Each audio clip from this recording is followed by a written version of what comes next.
नमस्कार आपण मानक स्वागत जनाई आरंभ करुछु आज राउरकेला संवाद।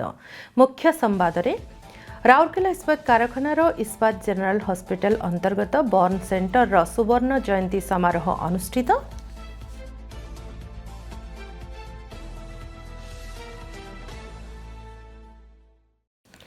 सेल आरएसपी रो तत्काल मान्यता योजना अधीन रे प्लेट मिल विभाग रे ठिका कर्मचारी पुरस्कृत।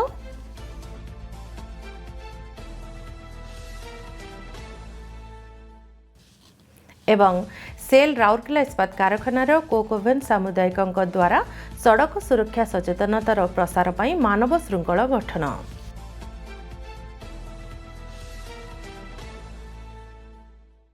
एबे संपूर्ण संवाद रे सेल राउरकेला इस्पात कारखाना अंतर्गत इस्पात जनरल हॉस्पिटल आईजीएच रो बर्न सेंटर एप्रिल 22 तारिख रे यार सुवर्ण जयंती पालन सहित चिकित्सा और स्वास्थ्य सेवा क्षेत्र में 50 वर्षर उत्सर्गीकृत सेवा को स्मरण करुछि। आरएसपी रो भारप्राप्त निर्देशक श्री आलोक वर्मा यही अवसर में मुख्य अतिथि भाव में जोग देथिले।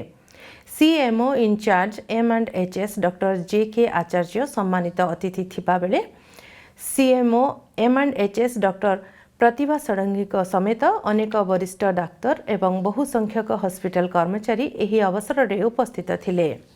एही अवसर में श्री वर्मा बर्न यूनिट रो उत्कृष्ट स्वास्थ्य सेवा प्रदान रे हर्ष प्रकट करी एथिरे नित्य नूतन उन्नति आनिबा को परामर्श देथिले।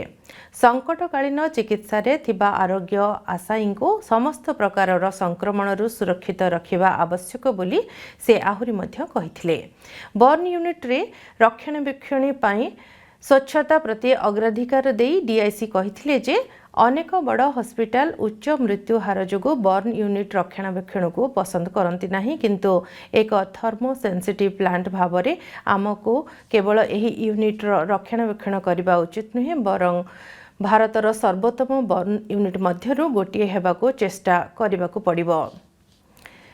डॉक्टर JK आचार्य तांको अभिभाषण रे कहिथिले जे 5 दशंधिर सेवा करुणा एवं सेवार ऐतिह्य को दर्शाए। आईजीएच पई एक आवश्यकता भाव में आरंभ होइथिबा यूनिट भावे एबे ओडिशा लोकंक आशा पालटिछि। से राज्य सारा गुरुतर बर्न रोगी पई जीवन रेखा भाव में बर्न यूनिट रो बढ़ुथिबा भूमिका उपरे आलोकपात करथिले।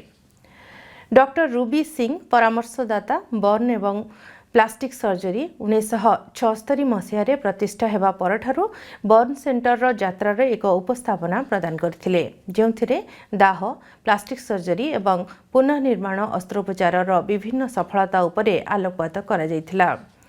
रोगी सेवा एवं अनुष्ठान रो अभिवृद्धि रे अमूल्य अवदान पई ए अवसर रे डीआईसी विभाग रो चुक्ति भित्तिक कर्मचारी एवं नियमित कर्मचारी माननको सम्मानित करथिला। एही अवसर रे एक रोगी शिक्षा मैनुअल मध्य उन्मोचित होइथिला। पूर्वरु उत्सवर शुभारंभ दीप प्रज्वलन सहित होइथिला एवं लोक संपर्क विभाग द्वारा प्रस्तुत बर्न यूनिट रो इतिहास एवं ऐतिह्य उपरे एक वीडियो प्रदर्शित होइथिला। डॉक्टर P श्रवण S कुमार उपस्थित समस्त को स्वागत करथिबा बेले डॉक्टर सीमा लाकरा ACMO M&HS समारोह रो संचालन करथिले। डॉक्टर GS साहू परामर्शदाता बर्न एवं प्लास्टिक सर्जरी एक आनुष्ठानिक धन्यवाद प्रस्ताव देथिले।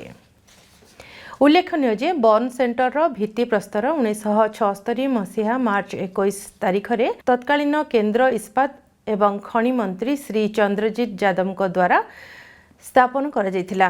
गत 5 दशंधि धरी आईजीएच रो बर्न सेंटर समग्र अंचल रे आरोग्य आशायी पई आशार आलोक भाव में उभा होइछि, जहा ज्वलन आरोग्य सेवा परिचालना क्षेत्र में करुणापूर्ण जत्न क्लिनिकल उत्कृष्टता एवं अभिनव चिकित्सा प्रदान करिवार एहार यात्रा जारी रखिछि।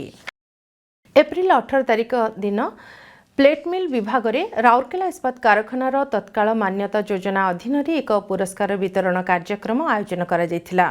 CGM प्लेट मिल एवं SPP श्री एतवा ओराम एही कार्यक्रम रे अध्यक्षता करथिले एवं प्लेट मिल अंचल में नियोजित 30 जन ठिका कर्मचारी को पुरस्कार प्रदान करथिले। एही अवसर में विभागर अन्यान्य वरिष्ठ अधिकारी HRCLC रो प्रतिनिधि संपृक्त ठिकादार एवं ठिका कर्मचारी माने उपस्थित थिले। एही अवसर में श्री ओराम पुरस्कार विजेता मानक अभिनंदन जणाई सर्वाधिक सुरक्षा सहित धार्य समय मध्य कार्य समाप्त करी कारखाना एवं विभागर उत्पादन रे किपरि उन्नति आसीची ताहा उपरे आलोकपात करथिले। उक्त उत्सव में मेसर्स डोरा कंस्ट्रक्शन, मेसर्स केसी कंस्ट्रक्शन, मेसर्स आशा एंटरप्राइज एवं मेसर्स वैभव एंटरप्राइजेस रो ठिका श्रमिक मानक कार्य श्रृंखला फर्नेस एवं स्केल चैनल सफा करने क्षेत्र में उल्लेखनीय प्रदर्शन पर पुरस्कृत कर प्लेट मिल विभागर डेप्यूटी मैनेजर श्री रोशन कुमार कार्यक्रम संयोजना करथिला बेले मैनेजर प्लेट मिल श्री शक्ति सारंगी आनुष्ठानिक धन्यवाद प्रस्ताव देथिले। सेल राउरकेला इस्पात कारखाना रे सुरक्षा सचेतनता कार्यक्रम एक अंश भाव एवं आहत शून्य उत्पादन लक्ष्य हासिल करने दिगरे एकात्म होई एप्रिल 21 तारिख में कोकवन सामुदायिक द्वारा कोकवन छकरू CCD छक पर्यंत एक मानव श्रृंखल गठन करा जायतिला। एही अभियानर नेतृत्व CGM COCCD Shri Rakesh Joshi, CGM सुरक्षा एवं अग्निशम सेवा श्री हीरालाल महापात्र नहीं। विभाग सहित नियोजित अधिकारी कर्मचारी ठिकादार एवं ठिका श्रमिकों समेत प्राय 400 जन कर्मचारी एही कार्यक्रम में अंशग्रहण करथिले। अंशग्रहणकारी माने हाथ में सुरक्षा वार्ता लेखा जाइथिबा प्लाकार्ड धरी उत्साहर सहित मानव श्रृंखल गठन करथिले। एही प्लाकार्ड गुड़िक सड़क सुरक्षार गुरुत्वपूर्ण दिग गुड़िक यथा ट्रैफिक नियम पालन, सुरक्षित सड़क आचरण, गाड़ी चलाइबा समय रे मोबाइल फोन व्यवहार न करिबा, ओभरटेकिंग एड़ाइबा, लाल आलोक उल्लंघन रो निवृत्त रहिबा, असुरक्षित गाड़ी चलना अभ्यास एड़ाइबा एवं प्लांट परिसर रे गति सीमा पालन करिबा उपरे थिला। एही कार्यक्रम को DGM कोकवन श्री मनोज चौरासिया संयोजना करथिले। संवाद प्रसारण आज पई एतिकी। नमस्कार।